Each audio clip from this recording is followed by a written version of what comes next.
അഗ്രേ പശ്യാമി തേജോ നിബിഡതരകളായാവലീലോഭനീയം പീയൂഷാപ്ലാവിദോഹം തദനു തദുദരേ ദിവ്യകൈശോരവേഷം താരുണ്യാരംഭരമ്യം പരമസുഖരസാസ്വാദരോമാഞ്ചിതാംഗൈ രാവിദം നാരദാദ്യൈർവിലസതുപനിഷൽ സുന്ദരീ മണ്ഡലൈശ്ച. ഹരേ കൃഷ്ണ. സർവം കൃഷ്ണ അർപ്പണമസ്തു. കണ്ണൻ്റെ വൃന്ദാവനത്തിലേക്ക് എല്ലാവർക്കും സ്വാഗതം. നമുക്ക് എല്ലാവർക്കും അറിയാവുന്നതുപോലെ നാളെ ശ്രീകൃഷ്ണ ജയന്തിയാണല്ലേ. ഭഗവാന്റെ ജനനത്തിനായിട്ട് ഓരോ ഭക്തരും കാത്തിരിക്കുന്ന സമയമാണ്. എല്ലാവർക്കും അറിയാം, നമ്മളെല്ലാവരും ശ്രീകൃഷ്ണ ജയന്തി ആഘോഷിക്കാനായിട്ട് അല്ലെങ്കിൽ ആ സമയത്ത് ഭഗവാന് ഓരോ സേവനം ചെയ്യാനും പ്രാർത്ഥിക്കാനും ഭഗവാന് ഓരോ നേദ്യം സമർപ്പിക്കാനും ഒക്കെ കാത്തിരിക്കുന്ന സമയമാണ്. എന്നാൽ ഭഗവാന്റെ ജീവിതത്തിൽ നിന്നും അല്ലെങ്കിൽ ഭഗവാൻ തൻ്റെ ജീവിതത്തിൽ നിന്നും എന്തൊക്കെ സന്ദേശങ്ങളാണ് നമുക്ക് തരുന്നത്? ഒരു മനുഷ്യൻ എന്നുള്ള നിലയിൽ നമ്മൾ ഈ ഭൂമിയിൽ ജീവിക്കുമ്പം ഭഗവാന്റെ ജീവിതത്തിൽ നിന്ന് എന്തൊക്കെ കാര്യങ്ങൾ, ഭഗവാന്റെ ജീവിതം മുഴുവൻ നമുക്കൊരു മാതൃകയാണ്, എന്നാലും കുറച്ച് കാര്യങ്ങൾ ഭഗവാനിൽ നിന്ന് നമുക്ക് എടുത്തു പറയേണ്ടതായിട്ടുണ്ട്. ഭഗവാന്റെ ജീവിതത്തിൽ നിന്ന് ഈ കലിയുഗത്തിൽ ഭഗവാൻ പറഞ്ഞതുപോലെ അന്ന് ഭഗവാൻ ദ്വാപര യുഗത്തിന്റെ അവസാനം പ്രവചിച്ചതുപോലൊക്കെ തന്നെയാണ് ഇപ്പം ഈ കലിയുഗത്തിൽ ഓരോ കാര്യങ്ങൾ, പ്രകൃതി ദുരന്തങ്ങളായാലും മനുഷ്യരുടെ ഓരോ പ്രവർത്തികളായാലും മറ്റെല്ലാ സംഭവങ്ങളും, സ്ത്രീകൾക്കെതിരെയുള്ള ആക്രമണങ്ങളായാലും എല്ലാം ഭഗവാൻ പ്രവചിച്ചതുപോലെ തന്നെ നടക്കുകയാണ്. ആർക്കും ആരുടെ സ്നേഹമില്ല, പ്രകൃതിയെ എല്ലാവരും നശിപ്പിക്കുന്നു, ആത്മാർത്ഥതയില്ല, ആർക്കും ഒരു സഹാനുഭൂതിയില്ല, സ്വാർത്ഥപരമായ ചിന്തകൾ കൊണ്ട് എല്ലാവരും ജീവിക്കുന്ന സമയമാണ് കലിയുഗം. ഇനി അത് കൂടുകയുള്ളൂ. അപ്പൊ ഈ ഒരു കലിയുഗത്തിൽ ഭഗവാന്റെ ജീവിതത്തിൽ നിന്നും കുറച്ച് കാര്യങ്ങളൊക്കെ നമുക്കൊന്ന് മനസ്സിലാക്കുകയാണെങ്കിൽ നമുക്ക് നമ്മളെ തന്നെ തിരുത്താനും മറ്റുള്ളവരെ തിരുത്താനും നമുക്ക് സാധിക്കും. ഭഗവാന്റെ കാര്യങ്ങൾ, ഭഗവാന്റെ ഓരോ കഥകളാണെങ്കിലും അത് വെറും കഥയായിട്ട് ഉൾക്കൊള്ളാതെ അതിൽ നിന്ന് നമുക്ക് എന്താണ് മനസ്സിലാകുന്നത് എന്നൊന്ന് ചിന്തിക്കണം. അപ്പോൾ ഭഗവാന്റെ ജീവിതത്തിൽ നിന്നും എന്തൊക്കെ കാര്യങ്ങളാണ് നമുക്ക് മനസ്സിലാക്കാൻ സാധിക്കുന്നത് എന്ന് നമുക്ക് ചെറുതായിട്ട് ഒരു ലഘുവായ രീതിയിൽ നമുക്കൊന്ന് നോക്കാം. അപ്പോൾ ഭഗവാന്റെ ജനനത്തിൽ നിന്ന് തന്നെ നമുക്ക് തുടങ്ങാൻ സാധിക്കും. സാധാരണ ഒരു കുട്ടി ജനിക്കുന്നത് പോലെ അല്ല ഭഗവാൻ ജനിച്ചത്. ഭഗവാൻ ജനിച്ചത് കാരാഗ്രഹത്തിലാണ്. പ്രകാശം കണ്ടല്ല, ഇരുട്ട് കണ്ടാണ് ഭഗവാൻ ജനിച്ചത്. ആ ഇരുളിമയിൽ ഭഗവാൻ ജനിച്ചിട്ട് പോലും ഭഗവാൻ ലോകത്തിന് തന്നെ പ്രകാശമായി മാറുകയാണ് ചെയ്തത്.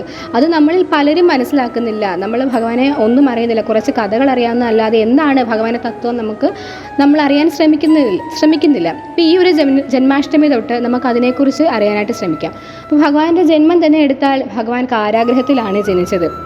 ജനിച്ച ഉടനെ തന്നെ ഇനിയും താൻ ജീവിക്കുമെന്നറിയില്ല. കാരണം അമ്മാവനായ കംസൻ തനിക്ക് മുന്നേ ജനിച്ച കുട്ടികളെല്ലാം കൊന്നിട്ടുണ്ട്.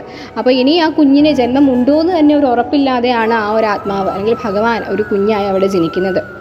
ഒരു മനുഷ്യൻ്റെ ഒരു ചിന്താരീതിയിൽ ചിന്തിച്ചാൽ നമുക്ക് ഇങ്ങനെ പറയാനായിട്ട് സാധിക്കും. അതുപോലെ നമുക്കറിയാം, ഭഗവാൻ ജനിച്ച ഉടനെ ഭഗവാൻ സ്വന്തം അമ്മയുടെ ആ ഒരു സ്നേഹവും വാത്സല്യവും പോലെ കിട്ടാതെ ആ ഒരു ചെറുപ്രായത്തിൽ തന്നെ ഭഗവാനെ വേറൊരു അമ്മയുടെ അടുക്കൽ കൊണ്ടുപോവുകയാണ് ചെയ്തത്. അപ്പോൾ ഭഗവാന് സ്വന്തം അമ്മ ആരാണെന്നോ ഒന്നും അറിയില്ല. ആ ഒരു വാത്സല്യം ഭഗവാൻ അറിഞ്ഞിട്ടുമില്ല. ഭഗവാന്റെ ദേവകി അമ്മയ്ക്കും ഇതേ വിഷമം തന്നെയായിരുന്നു. കാരണം തൻ്റെ സ്വന്തം മകനെ ഒന്ന് ലാളിക്കാനോ ആ ബാലലീലകൾ ആസ്വദിക്കാനോ ഒന്നും ദേവകി അമ്മയ്ക്കും സാധിച്ചിരുന്നില്ല. അങ്ങനെ ഭഗവാനെ വളർത്തുന്നത് ആരാണ്? യശോദ അമ്മയാണ്. അപ്പോൾ ഭഗവാൻ ചെന്ന് ചേരുന്നിടം ഗോപാലകന്മാരുടെ അടുക്കലാണ്. അതായത് ഗോപാലകന്മാരുടെ പ്രത്യേകത എന്ന് പറഞ്ഞാൽ ഗ്രാമപ്രദേശമാണ്. ഒരുപാട് ആഡംബരം ഉള്ള സ്ഥലത്തോ അല്ലെങ്കിൽ വലിയ രാജാവിൻ്റെ മകനായോ ഒന്നുമല്ല. കേവലം ഒരു ഗോപാലകനായിട്ട് ആണ് ഭഗവാൻ ജനിച്ചത്. സാധാരണ മനുഷ്യനായിട്ട്, സാധാരണ ഒരു കുട്ടിയായിട്ട് ചെറുപ്രായത്തിൽ തന്നെ കൂട്ടുകാരുമൊത്ത് കാലികളെയൊക്കെ മേയ്ക്കാനായിട്ട് ഓരോ കാട്ടിലും ഒക്കെ പോകുന്നു. ആ കാലിക്കോലും ഒരു ലളിതമായ രീതിയിലുള്ള വസ്ത്രവും ഒക്കെ ധരിച്ച് തലയിൽ മയിൽപ്പീലി വെക്കും. ഒരു ഭംഗിക്കായിട്ട് അതൊക്കെയുള്ള അലങ്കാരമായിട്ട് ആ ചാണകത്തിലും പൊടിയിലും എല്ലാം കളിച്ച് മറിഞ്ഞ് ഗോപാലക്കുട്ടികളുമായിട്ട് കളിച്ച് ഒരു ആഡംബരവും ഇല്ലാത്ത ജീവിതം തന്നെയാണ് ഭഗവാൻ നയിച്ചിരുന്നത്. തൻ്റെ കൂടെ ഉണ്ടായിരുന്ന ആ ഗോപാലകന്മാരുടെ ആ സുഹൃത്തുക്കളുടെ അമ്മമാരെ പോലും അവരെയും സന്തോഷിപ്പിച്ച് അവരെയും അമ്മേ അമ്മേ എന്ന് വിളിച്ച് അഭിസംബോധന ചെയ്തുകൊണ്ടാണ് ഭഗവാൻ വൃന്ദാവനത്തിൽ കഴിഞ്ഞിരുന്നത്. അപ്പോൾ വൃന്ദാവനത്തിൽ നമുക്കറിയാം, വൃന്ദാവനത്തിലും ഭഗവാന് ഒരു സമാധാനപരമായ ജീവിതമല്ലായിരുന്നു ഉണ്ടായിരുന്നത്. വൃന്ദാവനത്തിലും കംസൻ ഭഗവാൻ എവിടെയെങ്കിലും ഉണ്ടെങ്കിൽ കൊല്ലാനായിട്ട് അസുരന്മാരെ വിടുമല്ലോ, അവിടെയും ഓരോ അസുരന്മാർ വരുമായിരുന്നു ഭഗവാനെ ശല്യം ചെയ്യാനായിട്ട്. അപ്പോൾ അവിടെയും സമാധാനത്തിൽ അല്ല ഭഗവാൻ ജീവിച്ചിരുന്നത്. ഓരോ ദിവസവും കൂടുന്തോറും യശോദാമ്മയ്ക്ക് പേടിയാണ്, ഇനി നാളെ ആരാണ് വരാൻ പോകുന്നത്, ഇനി അടുത്ത ദിവസം തൻ്റെ മോനെ വധിക്കാനായിട്ട് ആരാണ് വരാൻ പോകുന്നത് എന്നൊക്കെ യശോദാമ്മയ്ക്കും പേടിയായിരുന്നു. അപ്പം അങ്ങനെ സമാധാനപരമായ ജീവിതമല്ല വൃന്ദാവനത്തിലും ഭഗവാൻ നയിച്ചത്.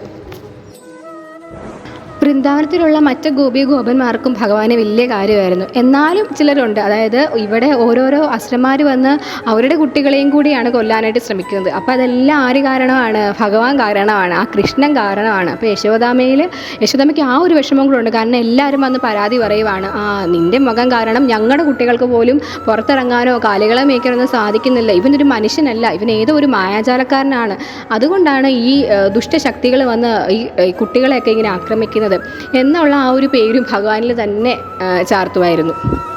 അങ്ങനെയാണ്, ആ ഒരു സന്ദർഭത്തിലാണ് ഭഗവാൻ ജീവിച്ചിരുന്നത്. എന്നാലും ആ കൊച്ചുകുട്ടിയായിരിക്കുമ്പോൾ ഇത്രയൊക്കെ കേട്ടെങ്കിലും ഭഗവാൻ അതൊന്നും ഒരു പ്രശ്നമേ അല്ല. ഭഗവാനെ നമ്മൾ എപ്പോഴും കാണുന്നത് പോലെ ഒരു പുഞ്ചിരിയായിരുന്നു ഭഗവാൻ. അതുപോലെ തന്നെ ഭഗവാൻ ഇപ്പം നമ്മുടെ ഈ ലോകത്തുള്ള ഒരാളുകൾക്കും ഇല്ലാത്ത, ഇപ്പോൾ കുറഞ്ഞുകൊണ്ടിരിക്കുന്ന ഒരു കാര്യമാണ് സ്ത്രീകളോടുള്ളൊരു ബഹുമാനം എന്ന് പറയുന്നത്. അത് ഭഗവാന് ചെറുപ്രായത്തിലെ തൊട്ടേ ഉണ്ടായിരുന്നു. നമുക്കറിയാം, ഗോപികമാർ വ്രതമെടുക്കുന്ന സമയത്ത് അവരെ പുഴയിൽ പോയി കുളിക്കാൻ ചെന്നപ്പം ഭഗവാൻ വസ്ത്രം അപഹരിച്ചു എന്നുള്ളൊരു ലീല നമുക്കെല്ലാം അറിയാം. എന്താണ് അതിൻ്റെ പുറകിലുള്ള? വസ്ത്രം അപഹരിച്ചു എന്നല്ലാതെ അതിൻ്റെ പുറകിൽ എന്തുകൊണ്ടാണ് ഭഗവാൻ അങ്ങനെ ചെയ്തത് എന്നുള്ളതിനെക്കുറിച്ചൊന്നും ആരും അത് ചിന്തിക്കുന്നില്ല. അത് ആ സ്ത്രീകളുടെ സംരക്ഷണത്തിന് വേണ്ടിയായിരുന്നു. അതായത് അവരെന്താ ചെയ്തിരുന്നതെന്ന് വെച്ചാൽ വസ്ത്രം എല്ലാം അഴിച്ചു മാറ്റി വെച്ചിട്ട് കുറച്ചങ്ങോട്ട് നടന്നായിരുന്നു അവർ കുളിക്കുന്ന ആ പുഴയുടെ തീരത്ത് പോയി കുളിച്ചിരുന്നത്.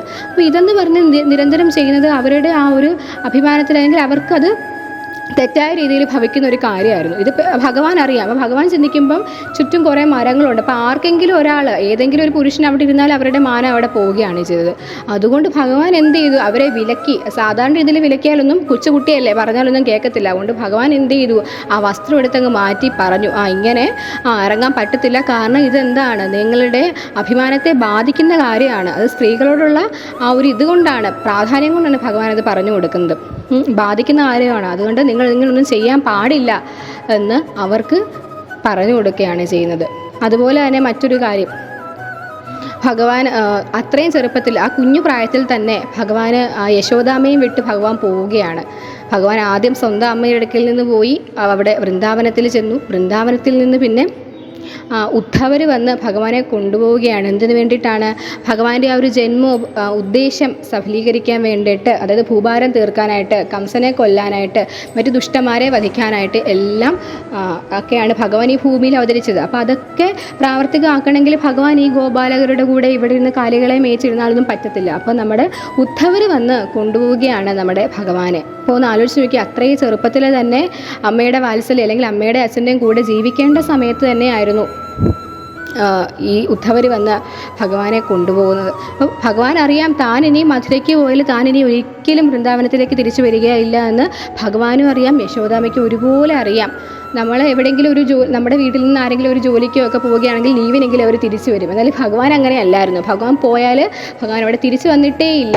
പിന്നെ മധുരയിൽ ചെന്നിട്ട് അവിടുന്ന് ഉദ്ധവർക്ക് ദൂത് കൊടുത്ത് പറഞ്ഞു വിടുകയായിരുന്നു ചെയ്യുന്നത് തിരിച്ച് വൃന്ദാവനത്തിലേക്ക്. അല്ലാതെ ഭഗവാനായിട്ട് വൃന്ദാവനത്തിലേക്ക് തിരിച്ചു വന്നിട്ടേയില്ല. അപ്പോൾ ഭഗവാന്റെ ആ ഒരു സങ്കടം, ഭഗവാനെ ജീവനതുല്യം സ്നേഹിച്ച ഗോപികമാരുടെ സങ്കടം, യശോദാമ്മയുടെ സങ്കടം, നന്ദഗോപരുടെ സങ്കടം ഒക്കെ ഒന്ന് ആലോചിച്ച് നോക്കി. ഇത്രയും ഇവിടെ ചെറിയ പ്രായത്തിൽ തന്നെ ഭഗവാൻ അനുഭവിച്ച ആളാണ്.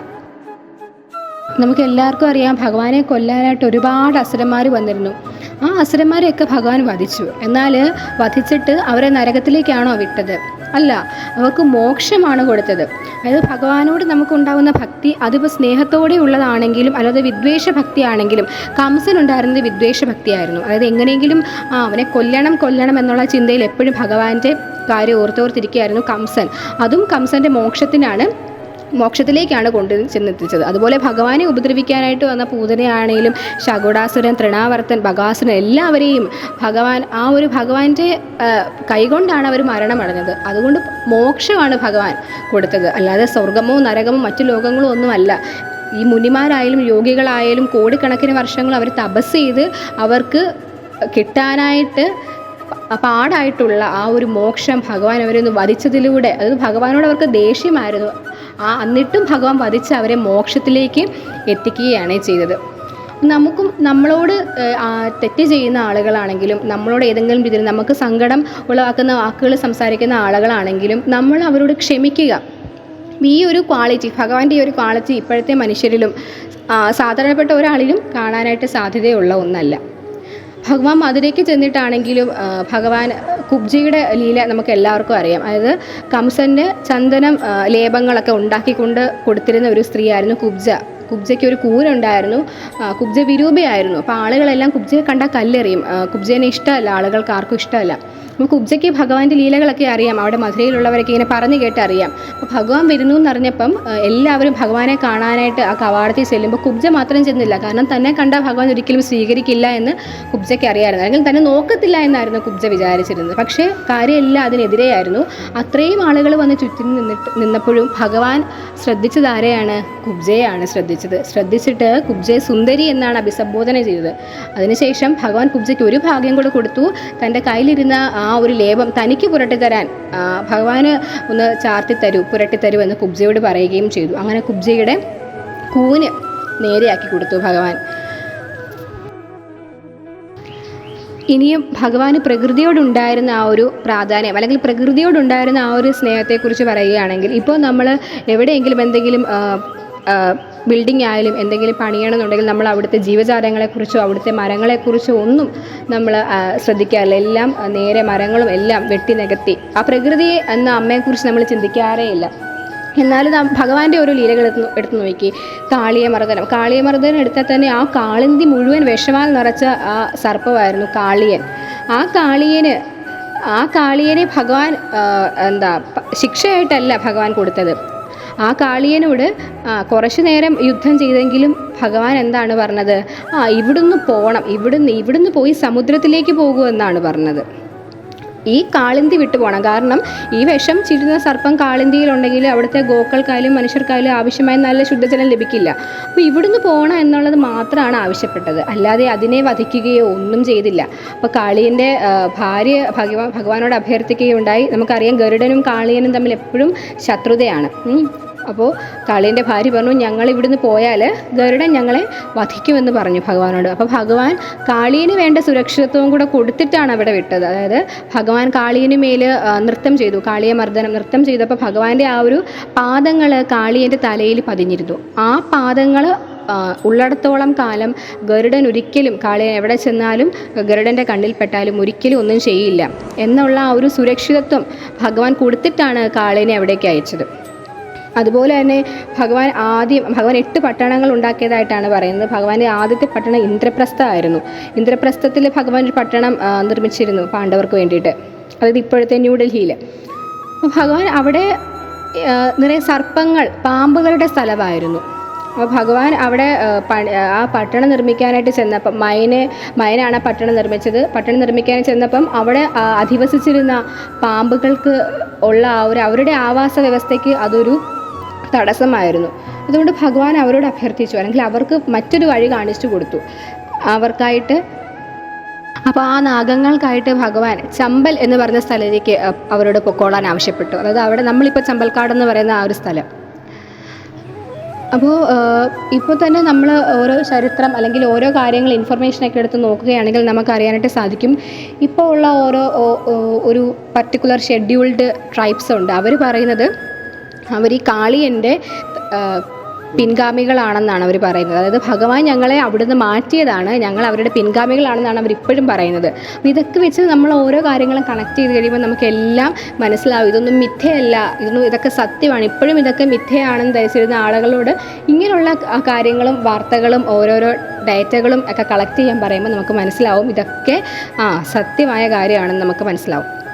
ഭഗവാനിലുള്ള അടുത്ത കാഴ്ച നമ്മൾ പറഞ്ഞു സ്ത്രീകളോടുള്ള ബഹുമാനമാണ് ഭഗവാൻ നമ്മൾ പറഞ്ഞിരുന്നത്. അതായത് അത് കുഞ്ഞു പ്രായം തൊട്ടേ ഉണ്ടായിരുന്നു അല്ലേ. ആ വസ്ത്രാപഹരണം, ഗോപികമാരുടെ വസ്ത്രാപഹരണം ചെയ്തത് പല ആളുകൾ ഇപ്പോഴും തെറ്റായ രീതിയിലാണ് ചെയ്തത്. ഗോപികമാർ കുളിക്കാൻ പോയപ്പോൾ വസ്ത്രം എടുത്തുകൊണ്ട് പോകുന്നുള്ള രീതിയിലാണ് ആളുകളൊക്കെ പറയുന്നത്. പക്ഷെ അങ്ങനെയാണോ? അല്ല, അവരുടെ മാനം അല്ലെങ്കിൽ അവരുടെ അഭിമാനം നാളെ അത് പോകണ്ട, അല്ലെങ്കിൽ അവർക്കുള്ള സംരക്ഷണത്തിൻ്റെ ഭാഗമായിട്ടാണ് ഭഗവാൻ അതങ്ങനെ ചെയ്തത്.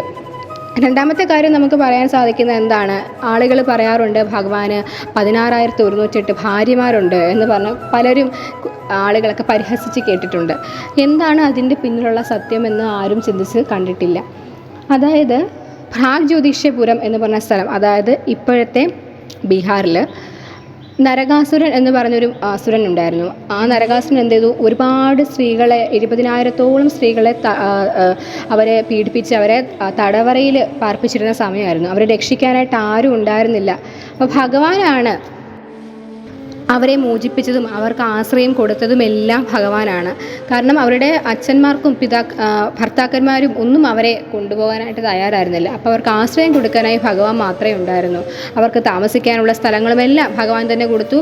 ബഹുമാനവും പരിചരണവും എല്ലാം നൽകാനായി ഭഗവാൻ മാത്രമേ ഉണ്ടായിരുന്നുള്ളൂ. അപ്പോൾ അതിനെയാണ് ആളുകൾ തെറ്റിദ്ധരിച്ച് ഭഗവാന് 16,108 ഭാര്യമാരുണ്ടായിരുന്നു എന്ന് പോലും ഭഗവാനെ അധിക്ഷേപിക്കുന്നത്. അപ്പോൾ ഇവിടെ നമ്മൾ എന്താ ചിന്തിക്കേണ്ടത്? ഇന്നത്തെ പുരുഷന്മാർക്ക് കുറഞ്ഞുകൊണ്ടിരിക്കുന്ന സ്ത്രീകളോടുള്ളൊരു ബഹുമാനവും സ്നേഹവും അന്ന് ഭഗവാൻ നമുക്ക് കാണിച്ചു തന്നു. പുരുഷന്മാർക്കെല്ലാം ഒരു മാതൃക തന്നെയാണ് ഭഗവാൻ എന്ന് പറയുന്നത്. ഭഗവാൻ കാരാഗൃഹത്തിൽ ജനിച്ചു. അതുപോലെ തന്നെ ഭഗവാനെ പോലെ കാരാഗൃഹത്തിൽ അടയ്ക്കപ്പെട്ട ഒരുപാട് ആളുകൾ, ദുഷ്ടരാജാക്കന്മാരായ കംസൻ്റെയും ജരാസന്ധൻ്റെയൊക്കെ കാരാഗൃഹത്തിൽ അടയ്ക്കപ്പെട്ടിരുന്ന ഒരുപാട് ആളുകളെ മോചിപ്പിച്ചതും ഭഗവാൻ തന്നെയാണ്. ഭഗവാൻ ഏകദേശം 40,000 ആളുകളെ തന്നെ കാരാഗൃഹത്തിൽ നിന്ന് മോചിപ്പിക്കുകയാണ് ഉണ്ടായത്. ഭഗവാന്റെ മറ്റൊരു ഗുണമെന്ന് പറയുന്നത് ഭഗവാന്റെ ഒരു ഭരണതന്ത്രമായിരുന്നു, അല്ലെങ്കിൽ ഭഗവാൻ ഭരിച്ചിരുന്ന ആ ഒരു രീതി. നമ്മൾ ഇപ്പോൾ പറയുന്നത് പോലെ തന്നെ ജനാധിപത്യം, അതായത് ആര് നമ്മളെ ഭരിക്കണമെങ്കിലും അത് ജനത്തിൻ്റെ പ്രതിനിധിയായിരിക്കണം. അതായത് ആ ആളെ തിരഞ്ഞെടുക്കേണ്ടത് ജനങ്ങളായിരിക്കണം. ഈ ഒരു പോളിസി എന്ന് പറഞ്ഞാൽ കൊണ്ടുവന്നത്, അല്ലെങ്കിൽ ഈ ഒരു കോൺസെപ്റ്റ് ആദ്യമായിട്ട് കൊണ്ടുവന്നത് തന്നെ ഭഗവാനാണ്. ഭഗവാൻ യുധിഷ്ഠിരനോട് പറഞ്ഞിരുന്നത്, യുധിഷ്ഠിരൻ ഇന്ദ്രപ്രസ്ഥം ഭരിച്ചിരുന്നപ്പം യുധിഷ്ഠിരനോട് പറഞ്ഞിരുന്നു, ആ ഭരിക്കുന്ന സ്ഥലത്ത് ഓരോ ഗ്രാമങ്ങളും ഓരോരോ ദേശങ്ങളായിട്ടും അതിനെ തിരിച്ചിട്ടുണ്ടായിരുന്നു ഇന്ദ്രപ്രസ്ഥം. അപ്പോൾ ഓരോരോ ദേശങ്ങളിൽ നിന്നും അവിടെയുള്ള ജനങ്ങളെ പ്രതിനിധീകരിച്ചുകൊണ്ട് ഓരോ ആളുകളെയും എന്ത് ചെയ്യണം? തിരഞ്ഞെടുക്കണം. അങ്ങനെ ആ ആളുകൾ തിരഞ്ഞെടുത്ത ആൾ, പിന്നെ അതിൽ നിന്നും കുറച്ചുകൂടെ ഈ തിരഞ്ഞെടുത്ത ആളുകൾ മറ്റ് കാര്യങ്ങൾ ചർച്ച ചെയ്യാനായിട്ട് അതിലും ഇമ്പോർട്ടൻ്റ് ആയിട്ടുള്ള ആളെ സമീപിക്കും. അങ്ങനെ നമ്മളുടെ ഇപ്പോഴത്തെ ജനാധിപത്യം, നമ്മുടെ ഭാരതത്തിൽ ഇപ്പോൾ ഉള്ള ആ ഒരു ജനാധിപത്യം നിലനിർത്തി കൊണ്ടുവന്നത് ഭഗവാനാണ്. ഇപ്പോൾ നമ്മൾ പറയുന്ന പഞ്ചായത്ത്, അതിനെ നമ്മൾ പഞ്ചായത്ത് സമ്പ്രദായമായിരുന്നു. അങ്ങനെ ജനങ്ങൾ തിരഞ്ഞെടുക്കുമെന്ന് നേരത്തെ പറഞ്ഞിരുന്നല്ലോ. ആ ജനങ്ങളെ പഞ്ചായുധന്മാർ എന്നാണ് പറഞ്ഞിരുന്നത്. ഭാരതത്തിൽ മഹാഭാരതം എടുത്തു നോക്കിയാൽ നമുക്ക് അറിയാൻ സാധിക്കും. പഞ്ചായുധന്മാരെന്നാണ് അവരെ പറഞ്ഞിരുന്നത്. ആ ജനങ്ങളുടെ പ്രതിനിധികളെ, ആ പഞ്ചായുധന്മാരെയാണ് ഇപ്പോൾ പഞ്ചായത്ത്, ആ വാക്ക് ചുരുങ്ങിയാണ് ഇപ്പോൾ അത് പഞ്ചായത്ത് എന്നുള്ള രീതിയിൽ വന്നിരിക്കുന്നത്. അങ്ങനെ എങ്ങനെയുള്ള ജനാധിപത്യ തന്ത്രങ്ങളും എല്ലാം ജനങ്ങൾക്ക് ഇഷ്ടമുള്ള രീതിയിൽ ജനങ്ങളെ ഭരിക്കാനായി, അങ്ങനെയല്ല, ജനങ്ങൾ തിരഞ്ഞെടുക്കുന്ന അവർക്ക് അനുകൂലമായ രീതിയിൽ അവരുടെ എല്ലാ കാര്യങ്ങളും മനസ്സിലാക്കി പ്രവർത്തിക്കുന്ന ഒരു ഭരണാധികാരിയായിരുന്നു ഭഗവാൻ. അങ്ങനെ ഭഗവാൻ കൊണ്ടുവന്ന കാര്യങ്ങളൊക്കെ തന്നെയാണ് ഇപ്പോഴും ഭാരതത്തിലുള്ളത്. ഭഗവാൻ അന്ന് നിർമ്മിച്ച ഇന്ദ്രപ്രസ്ഥം ഇന്ന് ന്യൂഡൽഹി എന്ന പേരിൽ ഭാരതത്തിൽ അറിയപ്പെടുകയാണ് ഉണ്ടായത്. ഭഗവാന്റെ ദ്വാരക കടലെടുത്തെന്നൊക്കെ നമുക്കറിയാം അല്ലേ. ഗാന്ധാരിയുടെ ശപത്താൽ ദ്വാരക കടലെടുത്തു. എന്നാൽ ഇപ്പോഴും നമ്മൾ ഈയിടെ റിസർച്ച് ഒക്കെ ന്യൂസൊക്കെ പുറത്തു വിട്ടതിൻ്റെ അടിസ്ഥാനത്തിൽ നമുക്ക് അറിയാൻ സാധിക്കും, ആ കടലിനടിയിൽ തന്നെ ഇപ്പോഴും ദ്വാരകയുടെ അവശിഷ്ടങ്ങൾ കണ്ടെത്തിയിട്ടുണ്ട്. അപ്പം പല സയൻറ്റിസ്റ്റുകളും അത് കണ്ട് എക്സൈറ്റഡ് ആണ്. അവർക്കറിയില്ല, കാരണം അത്രയും നൂതനമായ രീതിയിലുള്ള, അല്ലെങ്കിൽ അത്രയും പ്രാധാന്യം അർഹിക്കുന്ന രീതിയിലാണ് അവിടുത്തെ ഓരോരോ കൺസ്ട്രക്ഷനും ചെയ്തിരിക്കുന്നത്. ആ 5200 വർഷം മുമ്പുള്ള കാര്യമാണ് പറയുന്നത്. നമുക്കിപ്പോഴും അങ്ങനെയുള്ള കൺസ്ട്രക്ഷനും കാര്യങ്ങളും ഒന്നും അറിയില്ല, അറിയാവുന്ന ആളുകൾ കുറവാണ്. അപ്പോൾ അത്രയും രീതിയിലുള്ള കൺസ്ട്രക്ഷനും ആ ഒരു നഗരവൽക്കരണവും, ഒരു നഗരം എങ്ങനെ ആയിരിക്കണം എന്നതിനൊക്കെ അതൊക്കെ നമുക്ക് പറഞ്ഞു തന്നത് ഭഗവാനാണ്. അത് ഭഗവാന്റെ ആ ദ്വാരക, കടലിനടിയിൽ ഇപ്പോഴും കിടക്കുന്ന ആ ദ്വാരക കണ്ട് സയൻറ്റിസ്റ്റുകൾ വരെ ചോദിച്ച ചോദ്യമാണത്. അപ്പോൾ അതാണ് ഭഗവാന്റെ മറ്റൊരു ക്വാളിറ്റി, ഭഗവാന്റെ ആ ഒരു ഭരണം എങ്ങനെ ഉണ്ടാവണം എന്നുള്ളത്.